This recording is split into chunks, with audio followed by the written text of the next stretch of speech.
So in our final hours before opening night, we thought we'd try and catch up with Brandon Phillips and the Cape Town Philharmonic Orchestra while they're rehearsing, getting ready for their opening tomorrow.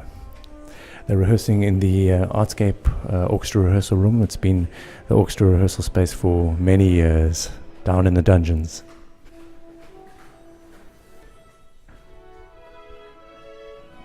We'll go in quietly and see if we can catch a few shots.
There we go. Orchestra setting up. At least the sun is off the stage, so they don't have light in their eyes while they rehearse. I'm not sure that any of them have realized how cold it gets here, though. Hopefully the playing keeps them warm.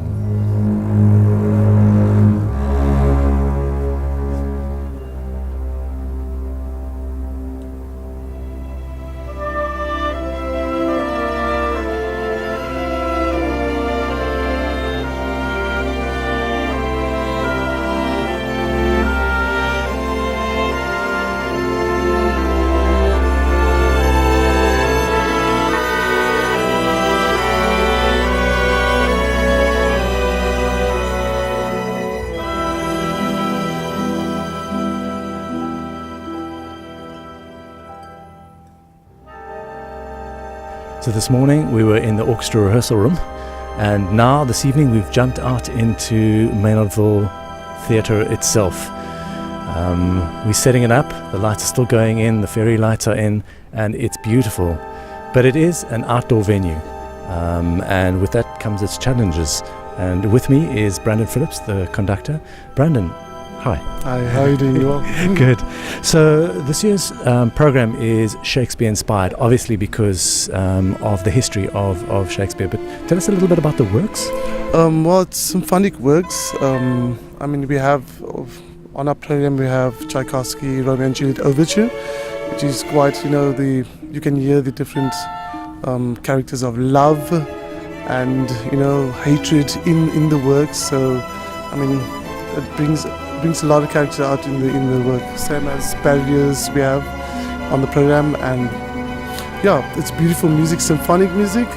The problems with the outdoor, playing the outdoor is always balance problem, but we're working on it now to adjust to our outside performance. That's what tonight is all about, is actually trying to find that last minute adjustment. Yes, indeed. Do the orchestra members themselves do the adjustment, or I see there's a little bit of amplification here. Does one expect that to come through the amplification, or how does it work? Yeah, it's actually both ways. So with the amplification as well, and especially for the strings, normally outdoors and woodwinds, it's very soft in sound. So with amplification, it's quite a tricky one. So it's good to have someone out there in the audience to test out the balance. And then we can take it from there, which I have my help with Sergey. So Sergey is the ears out in the auditorium. Yes, indeed. But Sergey plays in... No, he just stood out for a couple of minutes just to hear and there's 2 other oboes as well. So as orchestra members, you need to multitask. You need to be able to be outside and listen in as well as play. yeah, exactly. Yeah. Brandon, you're the resident conductor at the Cape Town Philharmonic Orchestra, but you also lead the youth orchestra as well. Is that correct? Yes, that's correct. The Cape Philharmonic Youth Orchestra. Cape Philharmonic Youth. Tell us a little bit about them. Well, I mean, we started in 2004 with the youth orchestra, and I was involved with coaching at that time, and then became the conductor in 2012, 2010, I think.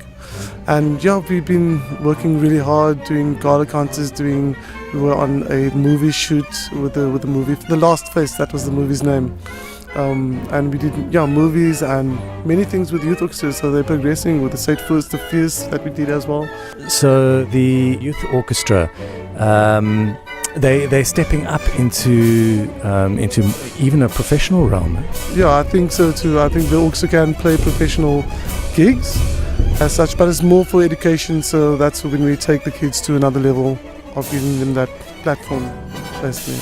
And tell us about your history, because you've also come from a long history of coming into the orchestra. Yeah, well, I started in my church, in the Upstate Church. That's when I started in music and learned various instruments. But I studied bassoon and viola at University of Cape Town, and then I did my honours and conducting as a 3rd instrument. And when I won the Len van Zyl competition, that was when conducting kind of went, coincided with bassoon playing, which is also my other job. I'm the principal bassoonist of the Cape Philharmonic Orchestra as well. So yeah, it's a busy life. So when you're not actually standing there conducting the orchestra, you're in the orchestra playing the bassoon. Exactly. Yeah, so it's quite difficult to juggle the two with, my family. I've got a daughter that's 20 months old, so it's quite difficult, but I'm enjoying it. I mean, I'm living the dream, my passion. That's it, yeah. Oh, that's fantastic. This year, obviously, is a change to the festival. In previous years, it's just been the Shakespeare, but this year we're now doing the ballet, the Philharmonic Orchestra comedy, and the Shakespeare. Talk about how the program got put together within the Cape Town Philharmonic Orchestra. We coincided with Rodney Trojan. He's he's make the announcement of the FMR. He runs FMR. And it's going to be unique because he will prepare us, say a few phrases from Shakespeare, and then we'll play the music, and this is how the audience can actually relate to what he just said and what Shakespeare lines are entailed, and bring out the characters of various pieces.